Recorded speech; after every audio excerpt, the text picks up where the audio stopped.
ampalalao ahy izay lalana tokony alehako. Ampalalao ahy izay lalana tokony alehako.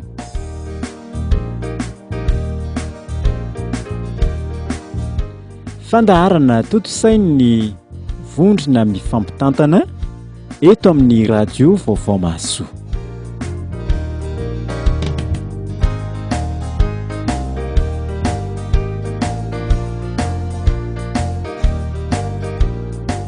Fiadanana ho anao sy ny ankonanao ary ny fanananao rehetra. Amen.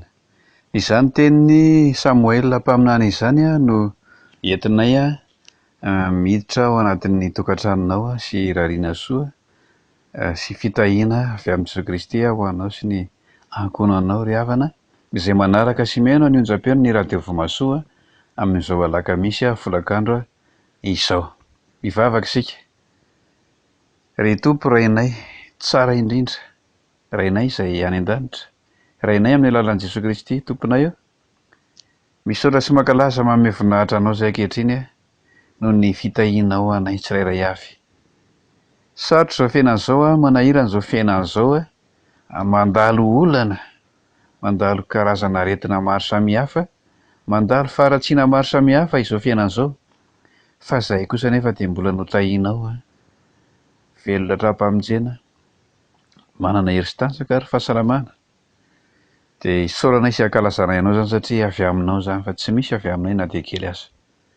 Ary isaoranay anao manokana ny amin'ny fotoana izay mbola ahafahanay indray miombona ao anatin'izao fandaharana izao, andinianay sy ianaranay ny teninao, azahoanay fananarana, azahoanay fahendrena, azahoanay mampitombo ny finoana izay efa anananay, ary indrindra fa ahafahanay koa mitory ny filazantsaranao. Ny fanahinao masina nataovy anatinay tsirairay avy, ahatonga anay tsirairay avy azo anjara, anana anjara avy amin'izany teninao, avy amin'ny fandaharana izay tanteраhanay androany, teo voninahitra Jesoa Kristy ihany izany rehetra izany. Amen. Ny fandaharana ampalalao azy lalana tokony alehako no rahantsika izao, ary hijery mikasika ny zava-misy izay iainan'ny olona amin'izao fotoana izao isika, indrindra moa fa ny jerentsika manokana androany dia ny iainan'ny ankizy sy ny tanora.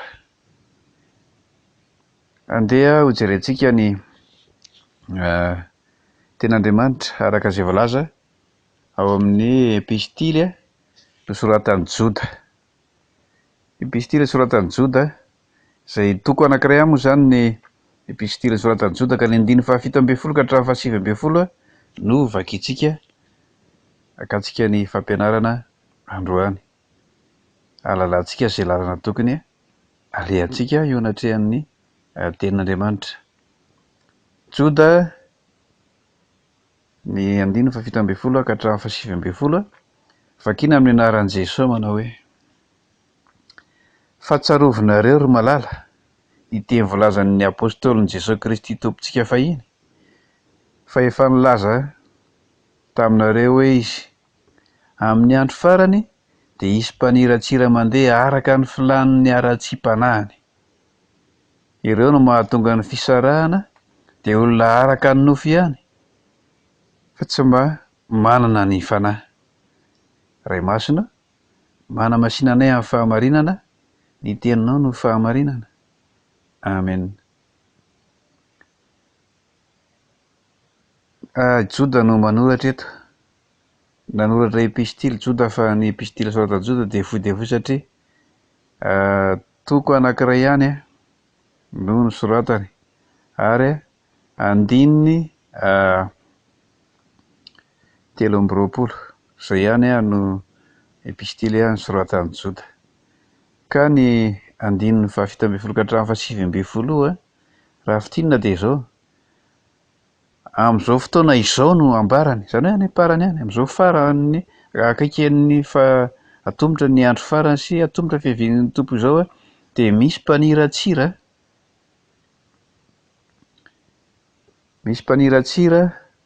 izay mandeha araka amin'ny filanin'ny ara-tsim-panahiny. Olona tsy manana ny fanahy fa mandeha araka ny faratsim-panahiny araka ny nofo ihany. Zay, misy olona mandeha niratsira araka ny aratsim-panahiny, olona tsy araka ny fanahy fa araka ny nofo ihany. Zay, tsy mba manana ny fanahy. Zay zany ny zava-misy zay ambaran'ny Jota, ary efa amin'izao fotoana izao efa tena mitranga, efa tena tanteraka izany.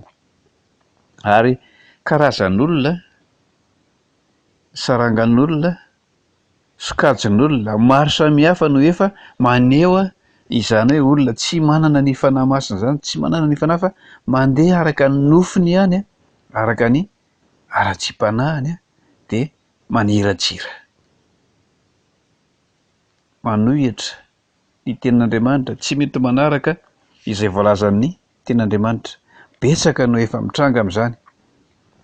Ary androany amin'izao fandaran'izao dia ilaza ny zava-misy iainan'ny ankizy sy ny tanora. Zany hoe ny ankizy efa azo lazaina hoe ao anatin'ny miala sakana, sy ny tanora amin'izao fotoana izao no resantsika, ary zava-misy marina nanaovana fanadihadiana no resantsika androany.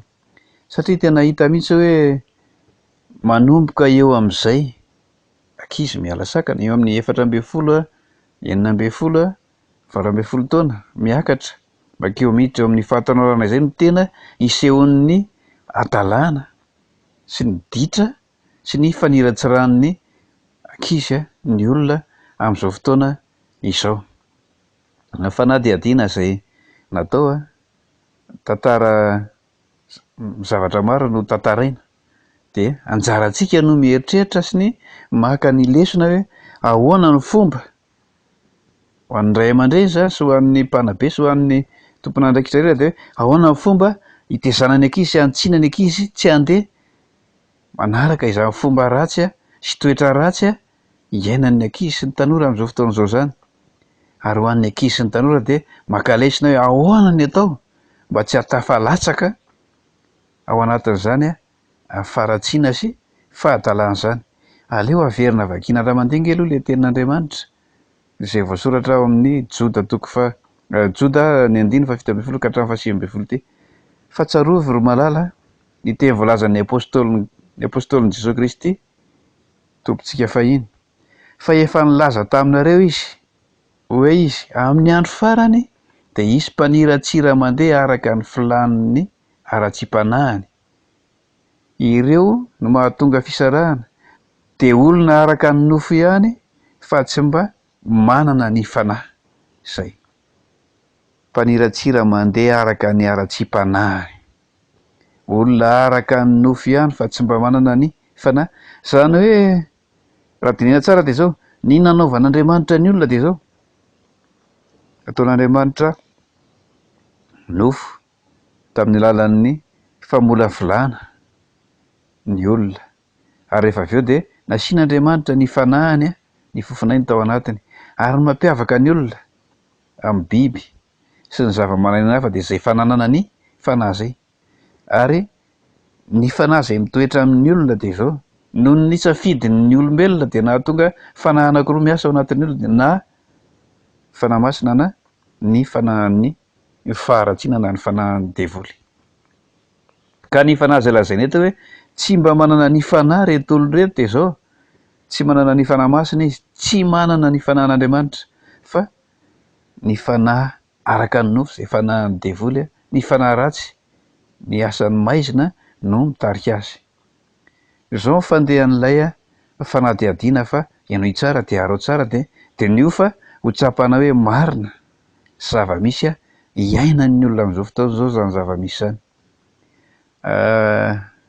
Tonga dia lazaina hoe zava-panina no milaza mpianatra amin'ny lycée no nanaovana ny fanadihadiana.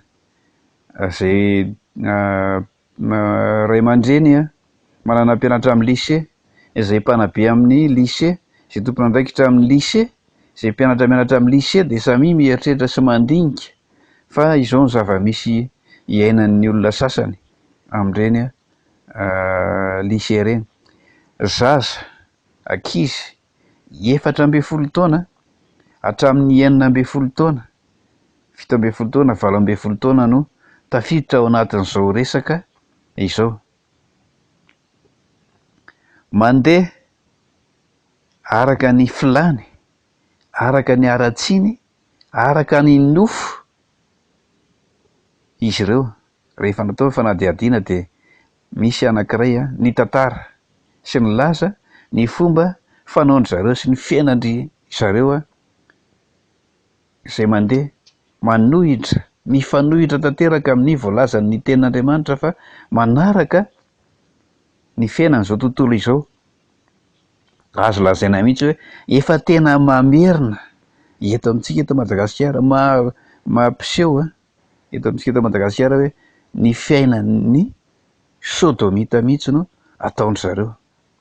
Izao ny zavatra ataondry zareo: mpiara-mianatra amin'ny lycée manomboka hatreo amin'ny classe de seconde hatramin'ny classe de première, ny ankizy manomboka eo amin'ny 14 taonany. Lazaiko aminareo hoe ilay ny resaka taminay de 9 taona, fa nanomboka 14 taona izy no nanomboka noho izany adalàna sy aratsiana fahavetavetana mahatsiravina izany. Izao ny zavatra ataondry zareo. Manangona vola ry zareo zany hoe manambatra vola. Mialatsiny fa ho lazaiko eto ny fomba fitenin'ny zareo sy fomba fitantarany azy. Manao kôtikôtaozy izy de manao programa, de mandeha na makany amin'ny tranony mpiara-mianatra aminy, na mandeha makany amin'ny trano fandraisam-bahiny, hôtely zany, na ny atao hoe chambre, na mandeha makany amin'ny toerana malalaka mifampitarika lahy sy vavy, na miaraka tsiroroa, na misy mandeha tokana, fa de miaraka ry zareo miaraka 4, miaraka 9, miaraka 8, miaraka 10, indraindray ary miaraka mahery 10, de manao io karazana faharatsiana sy fahavetavetana rehetra io. De izao ny filazany zareo. Inona ny zavatra ataony? Milasa izy mandeha de misotro, lazainy tsara mazava tsara. Rehefa betsaka ny vola de mividy jaune petera. Zaiko tsara moa zany karazana zany, fa karazana zava-mamamy zany. Miveverana hoe filazana hoe raha ohatra ka misy ny vola voangona de mividy jaune petera de mitondra zava-mahadomelina. Ny filazany azy de mitondra môly, zany hoe misotro ny zava-mahamamo, de avy eo mifoka zava-mahadomelina, de avy eo manao ny filany ratsiny, mijangajanga zany, manao firaisana ara-nofo. Zany zaza manomboka amin'ny 14 taona sy 19, 20 taona eo ry zareo zany, eo satria mpinamana mpiara-mianatra izy ireo. Zany ny zavatra iainandry zareo. De zao raha bebe ny vola hozy izy voangona de zay. Na le filazany azy mihitsy no lazaiko eto satria fitenina dala, fitenina jolamba sy jilamboto mihitsy le fitantarany azy.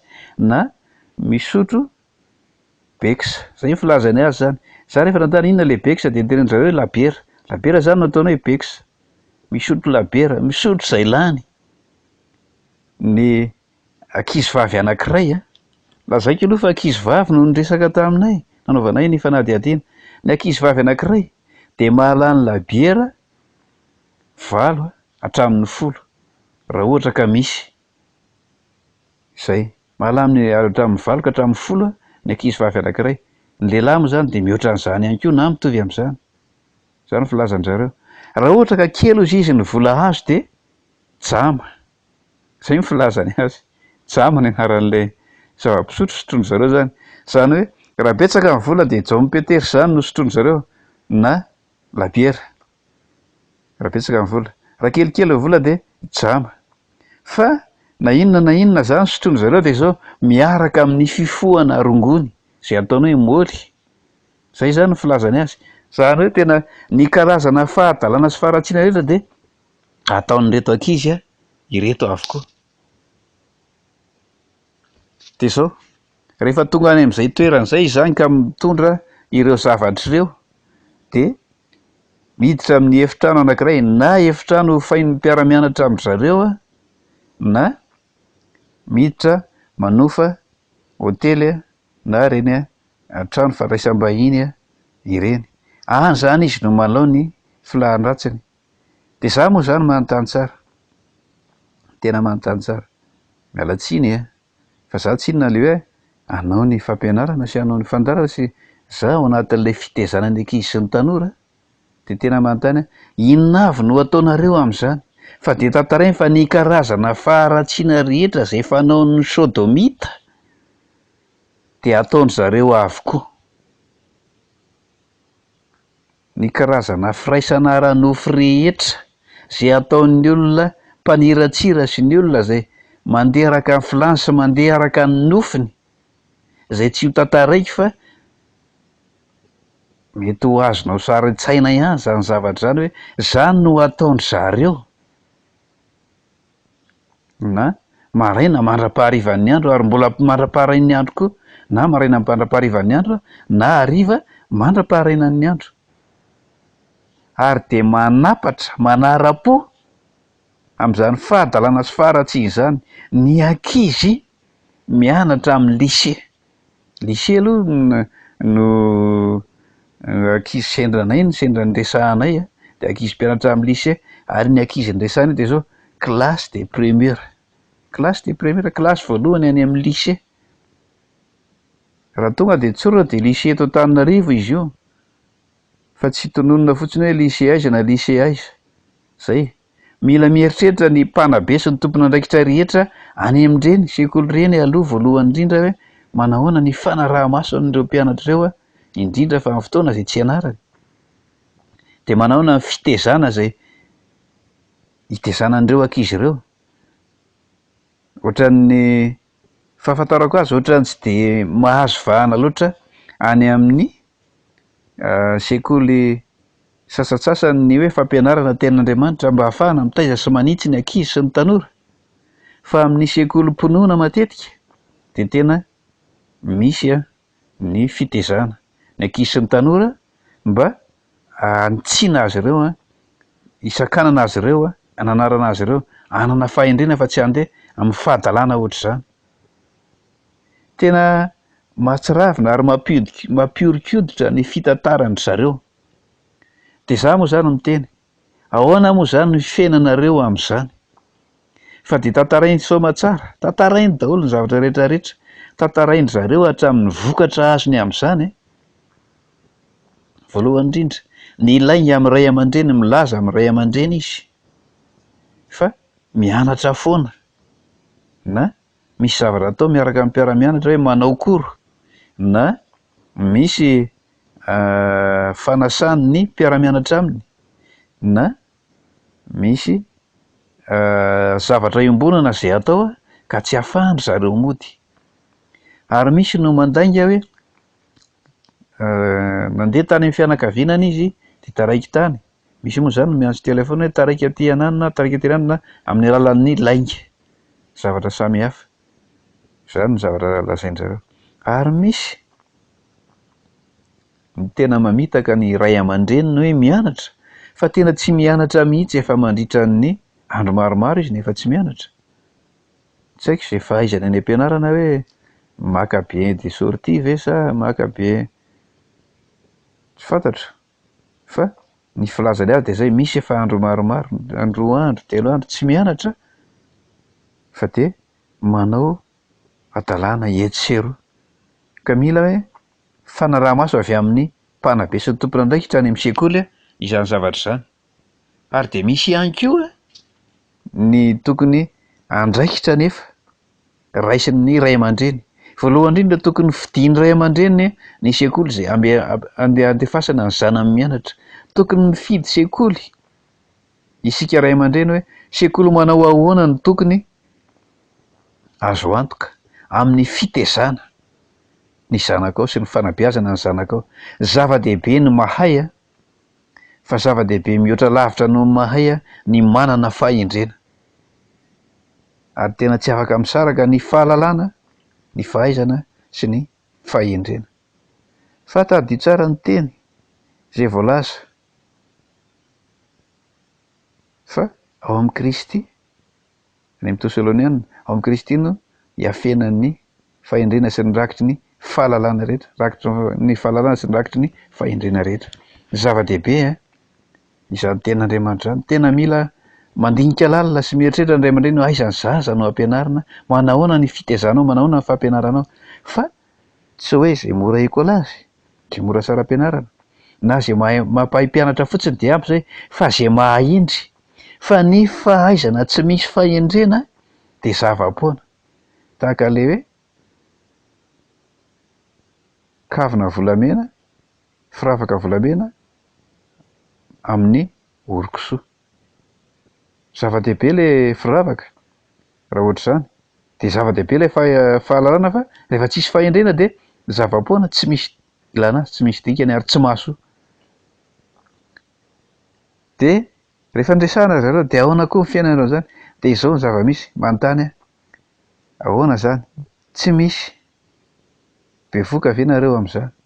Tsy misy mananjanaka ve nareo zany? Fa dia milaza ireo ankizy 4 taona, 5 12, 6 taona, fa raha sanatria misy zany hozy izy, raha misy zany dia esorina. Dia ahoana koa? Mampieritreritra ihany koa hoe ny tompon'andraikitra hoe iza ny tompon'andraikitra, iza no mpitsabo, iza ny dokotera.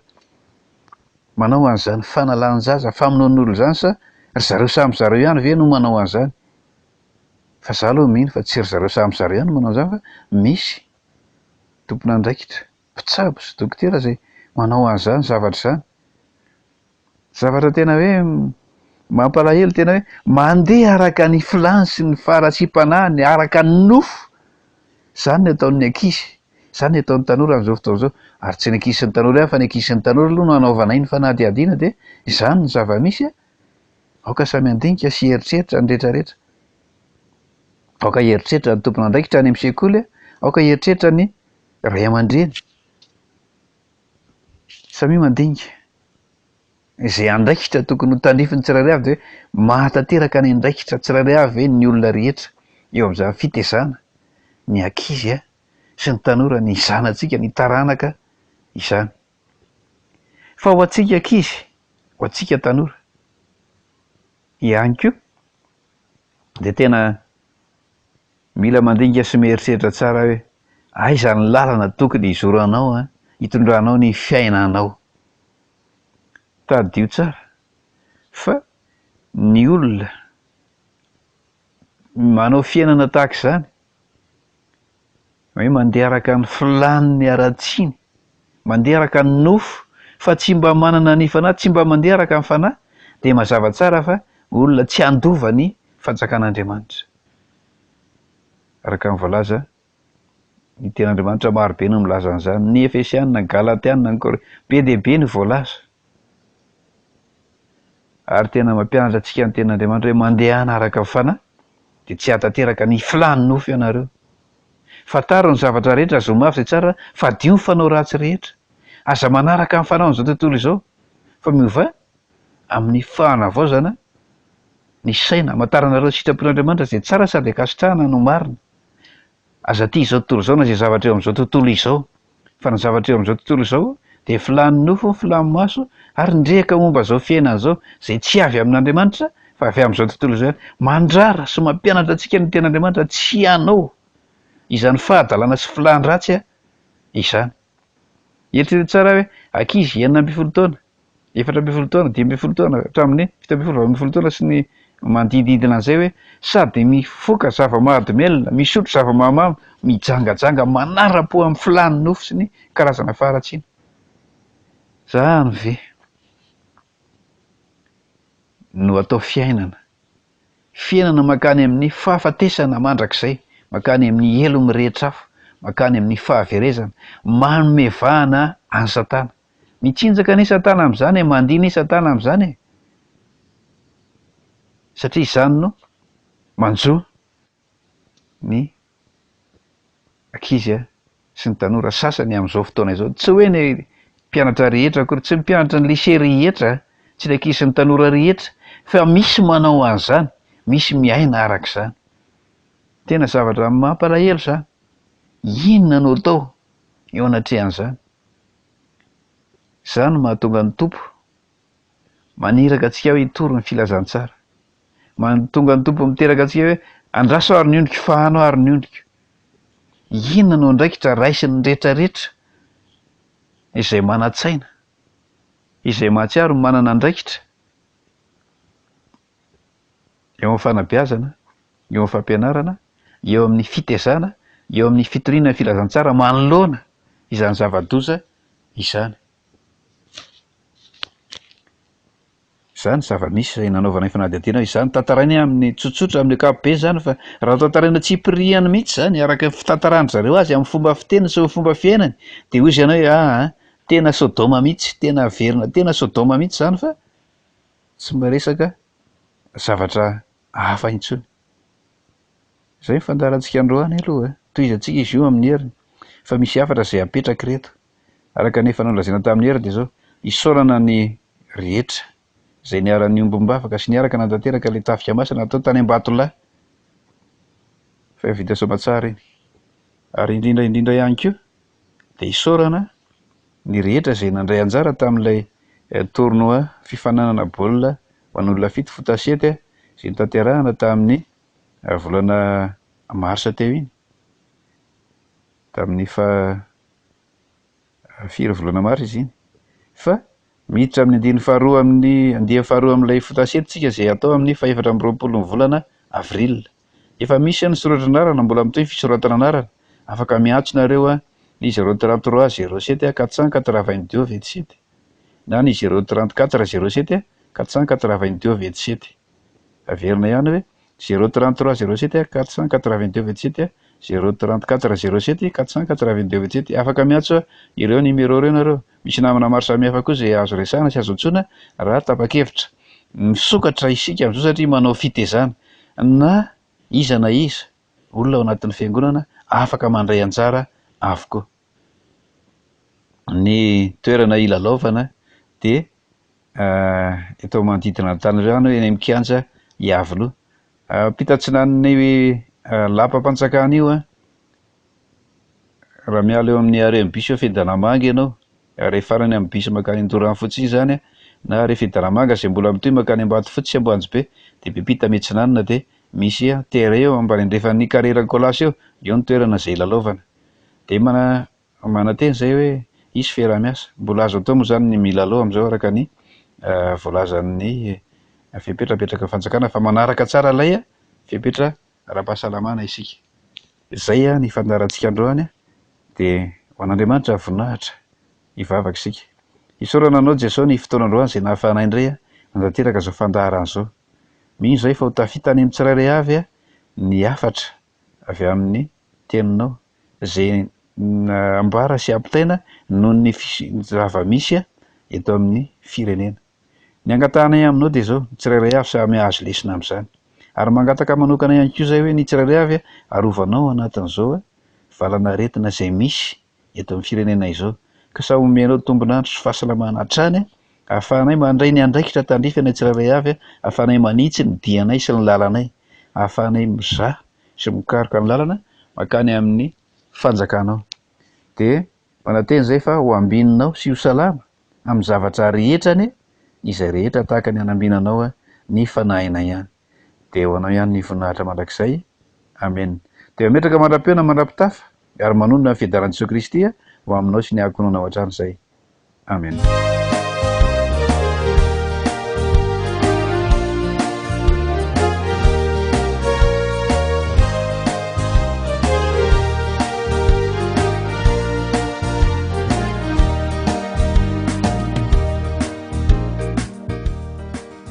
Ampalalao aho izay lalana tokony alehako. Ampalalao aho izay lalana tokony alehako.